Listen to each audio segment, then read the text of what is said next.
A paz do Senhor, meus amados anjinhos, tudo bom com vocês? Eu espero, sinceramente, que sim. E vamos hoje a mais uma leitura da Bíblia, agora em Êxodo no capítulo 1. Sim, começamos agora o livro de Êxodo, no capítulo 1, quando as coisas começam a andar e o povo, o de Israel, né, os hebreus, ainda não Israel, mas hebreus, vão ser escravizados, vão começar a ser escravizados e Deus vai levantar Moisés. Então, vem conferir porque aqui agora vai ser uma história bem longa. Então, se você estiver gostando dessa série de vídeos sobre a Bíblia, não esquece de deixar o seu joinha aqui, comentar aqui embaixo o que você está achando, compartilhar esse vídeo aqui nas suas redes sociais, e inscrever-se aqui no canal, caso você não seja inscrito, e ativar as notificações para receber mais vídeos como esse aqui. Amém? Êxodo capítulo 1. Os descendentes de Jacó no Egito. São estes os nomes dos filhos de Israel que entraram com Jacó no Egito. Cada um entrou com sua família: Ruben, Simeão, Levi e Judá, Issacar, Zebulon e Benjamim, Dan, Naphtali, Gade e Asser. Todas as pessoas, pois, que descenderam de Jacó foram 70. José, porém, estava no Egito. Faleceu José e todos os seus irmãos e toda aquela geração, ou seja, os irmãos mais velhos de José, incluindo Jacó e as mulheres que foram esposas ou concubinas de Jacó, e os mais velhos também que moravam naquela família. Mas os filhos de Israel foram fecundos e aumentaram muito, e se multiplicaram, e grandemente se fortaleceram, de maneira que a terra se encheu deles. A terra, no caso, a terra do Egito, né? E não toda a terra, como hoje em dia que a terra tem mais de 800 bilhões de habitantes. Já deve ter apenas, inclusive, acho que os 900 bilhões, se não me engano. Aliás, beira não, que deve ter passado já os 900 bilhões. Entre mentes, ou seja, nos pensamentos, se levantou um novo rei sobre o Egito, que não conhecera a José. Ele disse, ou seja, o rei anterior, o faraó anterior, conheceu José e gostava de José. Agora, esse novo rei não só não conhecia José, como também não simpatizava muito com os próprios hebreus. Ele disse ao seu povo: Eis que o povo dos filhos de Israel é mais numeroso e mais forte do que nós. Eia, usemos de astúcia para com ele, para que não se multiplique. E seja o caso que, vindo guerra, ele se ajunte com nossos inimigos, peleje contra nós e saia da terra. E os egípcios puseram sobre eles feitores de obras, para os afligirem com suas cargas. E os israelitas edificaram a Faraó as cidades celeiros, Pitom e Ramessés. Mas quanto mais os afligiam, tanto mais se multiplicavam e tanto mais se espalhavam, de maneira que se inquietavam por causa dos filhos de Israel. Então os egípcios com tirania faziam servir os filhos de Israel. Ou seja, os egípcios, no caso, todos, tanto o faraó como os próprios que ficavam lá perto daqueles que serviam, ou seja, os capatazes, né, digamos assim. E ainda assim o povo continuava se multiplicando. Então eles fizeram amargar a vida com dura servidão, em barro e em tijolos, e com todo o trabalho no campo, com todo o serviço e que na tirania os serviam. Agora no versículo 15. As parteiras desobedecem a Faraó. O rei do Egito ordenou às parteiras hebreias, das quais uma se chamava Sifrá e outra Puá, dizendo: Quando servirdes de parteira às hebreias, examinai. Se for filho, matai-o, mas, se for filha, que viva. As parteiras, porém, temeram a Deus, e não fizeram como lhes ordenara o rei do Egito. Antes deixaram viver os meninos. Então o rei do Egito chamou as parteiras e lhes disse: Por que fizestes isso e deixastes viver os meninos? Porque elas temiam muito mais a Deus, porque elas conheciam mais o poder de Deus, elas sabiam muito bem como Deus é, o que Deus é capaz de fazer. Responderam as parteiras a Faraó: É que as mulheres hebreias não são como as egípcias. São vigorosas, e antes que lhes chegue a parteira, já deram à luz aos seus filhos. E Deus fez bem às parteiras, e o povo aumentou e se tornou muito forte. E porque as parteiras temeram a Deus, ele lhes constituiu família. Ou seja, as que não tinham família, casaram, tiveram filhos, e aí o povo hebreu cresceu ainda mais porque as próprias parteiras tiveram suas famílias, filhos, maridos, genros, filhas e filhos e netos. E assim, os hebreus iam se multiplicando.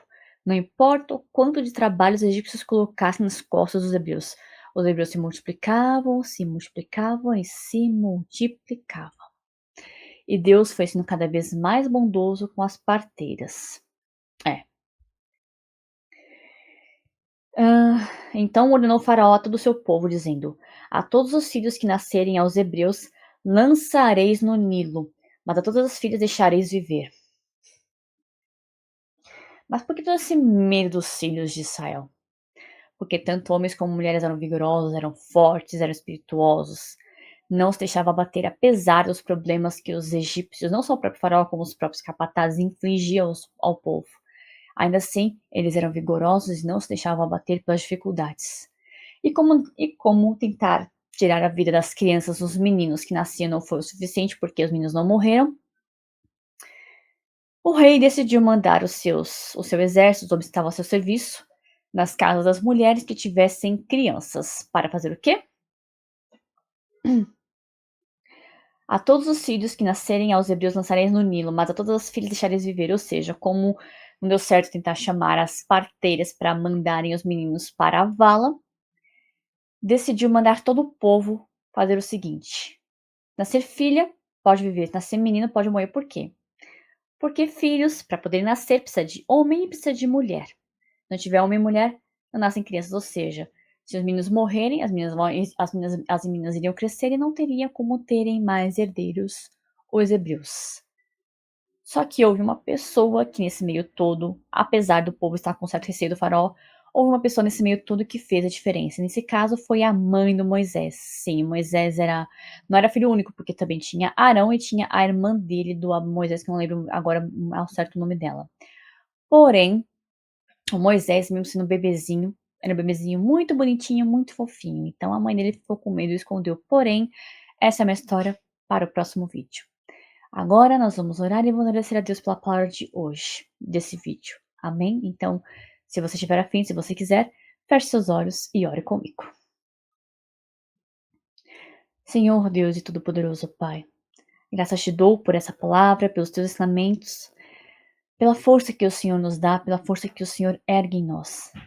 Dá-nos, Senhor, a mim, as pessoas que assistem esse vídeo, coragem e forças, assim como o Senhor deu para as parteiras que protegeram os bebês recém-nascidos das mulheres hebreias, que assim como elas temerão muito mais ao Senhor do que ao perigo do faraó, porque o faraó era um perigo iminente, sim, ele poderia fazer mal para qualquer uma das parteiras, mas justamente porque as parteiras hebreias elas temeram mais ao Senhor do que ao inimigo que fazia vista grossa e que inclusive estava ameaçando a vida delas. Da mesma forma, nós sejamos mais temerosos em relação ao Senhor do que aos problemas. Que por mais que nós vejamos os problemas na nossa frente, vejamos as portas fecharem, ainda assim nós tenhamos mais temor pelo Senhor e que graças a esse temor nós possamos ver portas e mais portas abertas em nossas vidas. Dá-nos, Senhor, a coragem que o Senhor também deu para as parteiras, que assim como elas foram tementes apenas ao Senhor, que assim como o Senhor as abençoou, que o Senhor venha nos abençoar e que o Senhor também venha primeiramente nos dar a coragem das parteiras, para nós possamos fazer a diferença em nosso meio, para que com essa coragem dada pelo Senhor, possamos fazer a diferença em nosso meio, em nossa família, em lugares que nós visitemos, nós possamos ser o bom perfume, nós possamos exalar a tua essência, onde quer que nossos pés estejam, onde quer que nosso corpo esteja, meu Pai. Nós possamos ser um bom perfume, nós possamos ter boas testemunhas do Senhor, onde quer que o Senhor nos leve.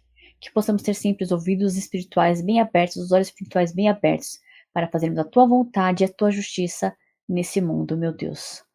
Muito obrigada pelos teus ensinamentos, pela tua bondade e misericórdia, por nos ensinar e por ter paciência e misericórdia conosco todos os dias. Nós te agradecemos por tudo hoje, meu Pai, pela sua misericórdia, paciência e bondade, e por nos abençoar e nos permitir aprender a tua palavra todos os dias, porque aprender a tua palavra todos os dias é um grande privilégio, que nem todos conseguem ter, nem todos estão dispostos a ter, mas que eu tenho certeza que as pessoas também que estão aqui nesse vídeo também estão dispostas a ter. Muito obrigada por tudo, meu Pai, hoje, amanhã, pelo ontem e pelo sempre. Te agradecemos em nome do Pai, do Filho e do Espírito Santo. Amém. Graças a Deus. Que Deus te abençoe. Um beijo no seu coração. Muito obrigada por assistir esse vídeo aqui até o final. Não esquece novamente de curtir esse vídeo, comentar aqui embaixo o que você está achando, compartilhar esse vídeo aqui nas suas redes sociais e inscrever-se aqui no canal, caso você não seja inscrito, e ativar as notificações para receber mais vídeos de leitura da Bíblia como esse aqui. Obrigado por ver este vídeo aqui até o fim. Fique com Deus e até o próximo vídeo, se assim o Senhor me permitir. Tchauzinho!